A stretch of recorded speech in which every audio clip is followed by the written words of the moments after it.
వీళ్ళకి కులం ఎక్కువ తక్కువ లేదు, వీళ్ళకి అహంకారం నడినెత్తి మీదకి వచ్చి కొట్టుకుంటా ఉంది.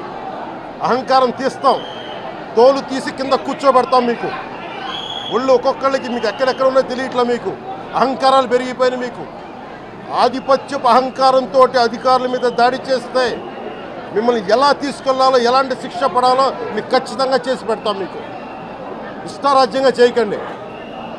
అహంకారంతో నడినెత్తి మీద కళ్ళు నెత్తికెక్కాయి. మీకు ఈ ప్రభుత్వం చాలా త్రికరణ శుద్ధిగా అందరం కూర్చొని మేము కలిసికట్టుగా ఉన్నాం. ఇక్కడ ఇది కూటమి ప్రభుత్వం, ఇది వైసీపీ ప్రభుత్వం కాదు. ఇది ఇష్టారాజ్యంగా మీరు చేస్తారంటే కామ్గా కూర్చునే ప్రభుత్వం కాదు. మీకు ఎలా చేస్తే, ఎలా నియంత్రిస్తే మీకు కిందకు వస్తారో మేము చేస్తాం. మీరు గాల్లో విహరిస్తూ ఉన్నారు. 11 సీట్లు వచ్చి ఇంకా గాల్లో విహరిస్తున్నారు. మొత్తం మీకు ఎలా కిందకి దించాలో మాకు బాగా తెలుసు. ఎవరైనా సరే ఇర్రెస్పెక్ట్ ఆఫ్ కాస్ట్ ఆధిపత్య ధోరణితోటి కనుక దాడి చేసి విధుల నిర్వహణకు అడ్డం వస్తే ఇది ఉపేక్షించే ప్రభుత్వం కాదు. ఎస్పీ గారికి కూడా చాలా స్పష్టంగా చెప్పాం. వారికి ఎవరైతే తప్పించుకొని తిరిగారు ఇంకో 9 మంది, వారిని కూడా పట్టుకోమని చెప్పాం. వారికి తగిన విధంగా కౌన్సిలింగ్ చేయాలి, అలాగే కఠినమైన శిక్షలు పడాలి.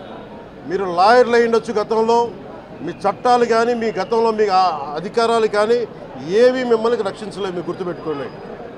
అలాగే ఈ విషయంలో ప్రజలకు కూడా చెప్తా ఉన్నాను, యువతకు కూడా చెప్తున్నాను, ప్రత్యేకించి రాయలసీమ యువతకు కూడా చెప్తున్నాను, మహిళలకు కూడా చెప్తున్నాను, మీరు దయచేసి భయపడకండి. ఈరోజు జవహర్ బాబు గారి భార్య భయపడతా ఉన్నారు. మీరు మాట్లాడితే కూర్చొని వాళ్ళ నాయకుడు కూడా మీరు కూర్చొని ముందు ఇవి కరెక్ట్ చేయండి, ఇలాంటివి కరెక్ట్ చేయండి, మీ పార్టీ వర్గాలను మీరు నియంత్రించుకోండి. 11 సీట్లు వచ్చినా ఇంకా మీరు దాడులు చేస్తూ ఉంటే మటుకు ఉపేక్షించే ప్రభుత్వం కాదు ఇది.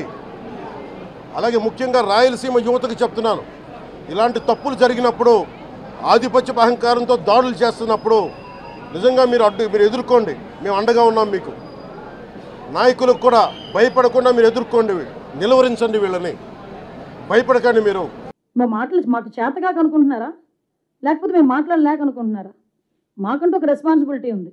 మా మీదంటూ ప్రజలు ఒక నమ్మకాన్ని పెట్టుకున్నారు. మేము చేస్తామని ఆశగా ఎదురు చూస్తున్నారు. ఈ రాష్ట్రాన్ని బాగు చేస్తామని ఆశగా ఎదురు చూస్తున్నారు. వాళ్ళ బిడ్డలకు ఉద్యోగాలు వస్తాయని ఆశగా ఎదురు చూస్తున్నారు. వాళ్ళ జీవితాలు బాగుపడతాయని ఆశగా ఎదురు చూస్తున్నారు.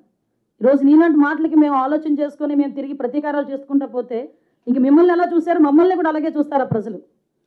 కాబట్టి మా పని మేము చేసుకుంటున్నాం. అలాగని తప్పుడు మాటలు మాట్లాడి నోటుకు వచ్చినట్టు మాట్లాడితే మాత్రం ఊరికనే ప్రసక్తి లేదు.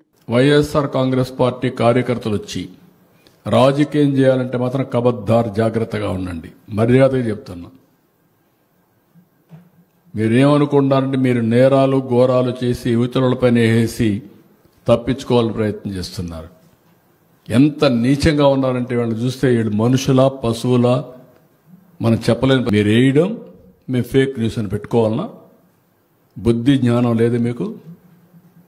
ఏమనుకుంటున్నారు మీరు? ప్రతిరోజు ఏదో ఒకటి పెట్టి ప్రజల అటెన్షన్ డైవర్ట్ చేసి కావాలని ఫేక్ న్యూస్ అంతా పెట్టే పరిస్థితికి వచ్చారు.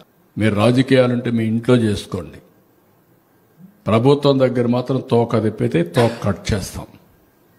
ఇంకొక ఆయన మాట్లాడతాడు, అక్కడేదో విశాఖపట్నం రైల్వే మనం స్టీల్ ప్లాంట్ ప్రైవేటైజ్ చేస్తే పోరాడతాడంట.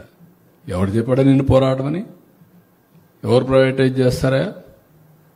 డెఫినెట్గా కొన్ని గవర్నమెంట్లు అన్నీ కూడా కొన్ని సర్వీసులు అవుట్సోర్సింగ్ చేసుకుంటారు సమర్థత పెంచడానికి. అది నెపం పెట్టి ఇష్టానుసారంగా మాట్లాడడం.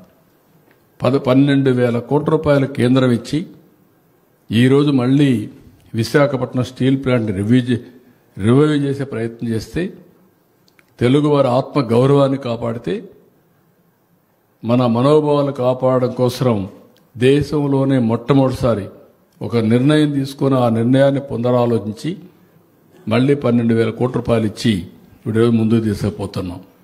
ఇలాంటి దౌర్భాగ్యమైన పార్టీని ఎప్పుడు చూడాల. వీళ్ళకి ఫిట్టింగ్ రిప్లై ఎప్పటికప్పుడు ఇవ్వాల్సిన అవసరం ఉంది. దానికి ఎందుకంటే ప్రజలందరూ గర్విస్తున్నారు. గతంలో 2019 నుంచి 24 మధ్యలో కూడా వాళ్ళు అబద్ధాలు చెప్పి బతికారు కదా. మళ్ళీ ఏమైంది? 151 11 అయింది. సో మా పైన కూడా బాధ్యత ఉంది. న్యాయబద్ధంగా మేము వెళ్తాం.